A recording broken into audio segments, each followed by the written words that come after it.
Hello friends, welcome to Success Demons the Avengers. I hope all of you will be doing well, and in today's video we will be discussing about an important topic regarding the check.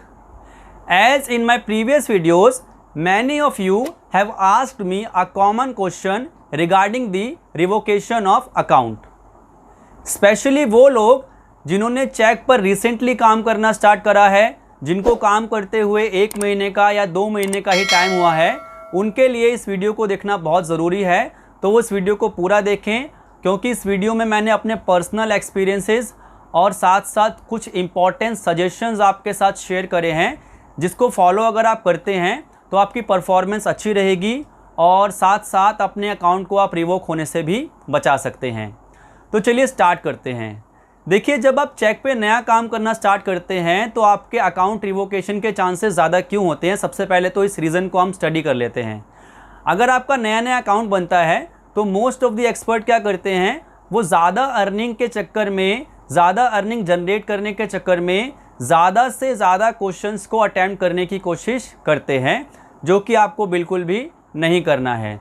देखिए, ज़्यादा questions को attempt करना is not a wrong thing. आप जितने चाहे उतने questions attempt कर सकते हैं, लेकिन जब आप ज़्यादा क्वेश्चंस के आंसर अटैम्प्ट करने के लिए जाते हैं तो समहाउ क्या होता है कि आप अपनी क्वालिटी के साथ कॉम्प्रोमाइज़ कर जाते हैं। आपके आंसर्स की क्वालिटी उतनी अच्छी नहीं रहती, जिसकी वजह से आपका अकाउंट रिवोक हो जाता है। अब देखिए, कुछ रीजंस मैं आपको बताता हूँ जिसमें आपका CF स्कोर 100% होने के बाद भी आपके अकाउंट को रिवोक किया जा सकता है। अब देखिए, जब आप क्वेश्चंस अटैम्प्ट करते हैं तो मैक्सिमम स्टूडेंट क्या करते हैं, उनका जो लैपटॉप होता है या कंप्यूटर जो होता है, उस कंप्यूटर की वो फ़ोटो लेके आपको भेज देते हैं। अब आप क्या करते हैं, उस फ़ोटो को देखते हैं और डायरेक्ट उसका आंसर देना स्टार्ट कर देते हैं। यहाँ पे आपको एक इम्पॉर्टेंट चीज़ को ध्यान में रखना है कि जब आप उस कंप्यूटर स्क्रीन का फ़ोटो देखें, इमेज देखें, तो आपको याद रखना है कि उस इमेज में किसी भी तरह का कोई एक्सटर्नल लिंक नहीं होना चाहिए, किसी भी ब्रांड मार्क का या लोगो का इमेज नहीं होना चाहिए, क्योंकि अगर ऐसा होता है तो आपका जो आंसर है उसकी रेटिंग जो है 0 हो जाएगी। आपका वो आंसर अब्यूजिव आंसर की कैटेगरी में आ जाएगा और आपके अकाउंट को CF स्कोर 100% होने पर भी रिवोक किया जा सकता है। पहली चीज़ तो ये। अब दूसरी चीज़ क्या होती है जिसकी वजह से आपका अकाउंट डायरेक्ट रिवोक हो जाता है, वो क्या होता है कि जब आप हैंड रिटन आंसर देते हैं तो मैक्सिमम केसेस में क्या होता है कि हम अपने इमेज की क्वालिटी को इम्प्रूव करने के लिए हमारा जो हैंड रिटन आंसर होता है उसको किसी थर्ड पार्टी ऐप से स्कैन कर लेते हैं। लेकिन जब हम उसको स्कैन करते हैं तो उस थर्ड पार्टी ऐप का जो वाटर मार्क होता है वो उस आंसर में आ जाता है और हम डायरेक्ट उस आंसर को अपलोड कर देते हैं। अगर आप ऐसा करते हैं तो आपके आंसर की रेटिंग 0 आ जाएगी, क्योंकि आपके आंसर में उस थर्ड पार्टी ऐप का वाटर मार्क आ जाएगा। तो आपका ऐसा बिल्कुल भी नहीं करना है। आपको स्कैन करने के बाद अपने इमेज को क्रॉप कर लेना है ताकि वो थर्ड पार्टी ऐप का वाटर मार्क वहाँ से हट जाए। अगर आप ऐसा करते हैं तो आपका आंसर जेन्युइन माना जाएगा। तीसरी चीज़ जो कि बहुत इंपॉर्टेंट है और जिसकी वजह से भी आपके आंसर की रेटिंग कम हो जाती है, आपका अकाउंट रिवोक हो जाता है। अब वो क्या है फ्रेंड्स, कि कभी कभी हमको जब क्वेश्चन मिलते हैं तो वो क्वेश्चंस हमको पार्ट में मिलते हैं, जैसे A B C D E F।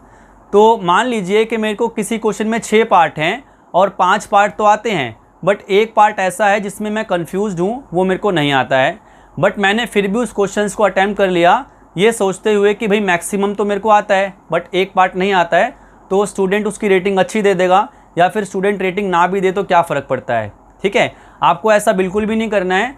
आपको अगर कोई क्वेश्चन पूरा आता है 100%, तभी आपको उस क्वेश्चन को अटैम्प्ट करना है। अदरवाइज़ आप उस क्वेश्चन को अटैम्प्ट मत कीजिए, उस क्वेश्चन को आप छोड़ दीजिए। क्योंकि अगर आपके क्वेश्चन में जितने भी पार्ट है, फॉर एग्जांपल 10 भी पार्ट हैं, आप उसमें से एक पार्ट भी छोड़ देते हैं तो उस क्वेश्चन की रेटिंग कम हो जाएगी। रेटिंग कम होने से आपके अकाउंट को रिवोक किया जा सकता है। तो ये हो गई तीसरी चीज़। अब एक इम्पॉर्टेंट चीज़ क्या है उन लोगों के लिए जिन्होंने नया Q&A एक्सपर्ट काम करना स्टार्ट करा है, कि भाई जब आपका अकाउंट रिवोक हो जाता है तो आपके अकाउंट को रीएक्टिवेट करने में बहुत प्रॉब्लम आपको आएगी, क्योंकि आपकी परफॉर्मेंस ही नहीं है अभी कुछ। तो इसीलिए आप स्टार्टिंग के 2 महीने, 3 महीने, 4 महीने अच्छे से काम कीजिए, अपना एक अच्छा CF स्कोर जनरेट कीजिए, क्योंकि इन दैट केस आपका अकाउंट अनफॉर्चुनेटली अगर रिवोक हो भी जाता है तो आप रीएक्टिवेशन रिक्वेस्ट जब डालते हैं तो आपका अकाउंट रीएक्टिवेट होने के चांसेस ज़्यादा होते हैं, क्योंकि अगर इन बिगिनिंग स्टार्टिंग में ही आपका अकाउंट रिवोक हो जाता है तो वो रीएक्टिवेट होने में बहुत प्रॉब्लम आपको आएगी। तो स्टार्टिंग के कुछ टाइम पीरियड में, पहले महीने, दूसरे महीने, तीसरे महीने, चौथे महीने, आप क्वांटिटी पे फोकस ना करके अपने आंसर्स की क्वालिटी पे फोकस कीजिए। जब आपके आंसर्स की क्वालिटी अच्छी होगी तो क्वांटिटी आपके आंसर्स की अपने आप बढ़ने लग जाएगी और साथ साथ आपकी इनकम भी जनरेट होने लग जाएगी। तो you please go for quality, not for the quantity in the initial stage of your Q&A expert career. अब इस रिगार्डिंग मैंने आपको जो इन्फॉर्मेशन दी है, अगर पसंद आई हो तो आप जो है लाइक कर दीजिए, और आपके कोई और डाउट हो तो आप इंस्टा पे DM कर दीजिए या कमेंट बॉक्स का भी इस्तेमाल कर सकते हैं। चैनल पे नए हैं तो इसे सब्सक्राइब करके नोटिफिकेशन बेल को दबा दीजिए ताकि फ्यूचर में भी आपके पास इस तरह की वीडियोस पहुंचती रहे। Thank you.